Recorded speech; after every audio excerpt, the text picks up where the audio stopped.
Selon la légende la plus ancienne, dans chaque maison se cachent de petites créatures surnommées les verminés.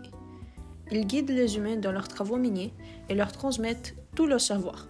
Mon petit mine, aujourd'hui je vais te montrer à quel point les minéraux sont présents dans le quotidien des humains. Waouh, raconte-moi!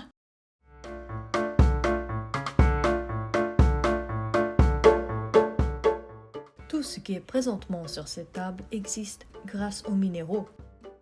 Un grand nombre d'eux, tels que le cuivre et l'or, sont utilisés dans ce portable tout ordinaire. En effet, ces minéraux possèdent des capacités conductrices parfaites pour la production de circuits électriques. Le Québec, lui seul, a extrait près de 36,2 milliers de tonnes de cuivre en 2020 à partir des mines telles que la mine Raglan du nord du Québec et près de 3600 tonnes d'or qui proviennent par exemple de la nouvelle mine Triangle située en Abitibi-Témiscamingue.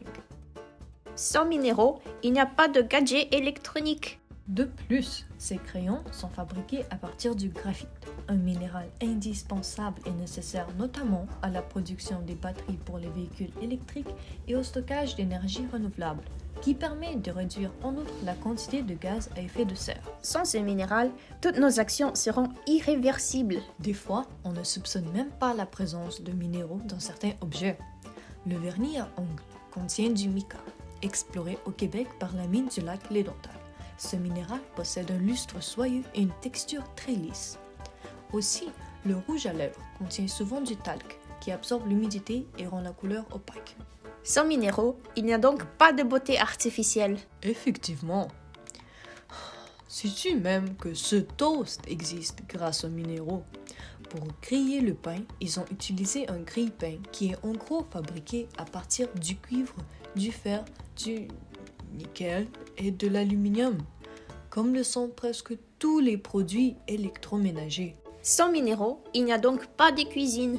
Les lunettes sont aussi fabriquées à l'aide des minéraux présents au Québec. Le verre minéral est en effet une fusion de 3 éléments, le quartz, la potasse et la chaux. En passant, le Canada est le plus grand pays producteur de la potasse du monde. Eh ben, regarde ça! Même la table est recouverte de peinture blanche faite à la base de l'ilménite, un pigment blanc aussi utilisé dans la crème solaire. Sans minéraux, on ne pourrait donc rien voir. Waouh papy, les minéraux du Québec sont tellement présents dans le quotidien des humains. C'est pourquoi nous, les verminiers, possédons le devoir de démontrer l'importance de l'industrie minière du Québec à tout le monde.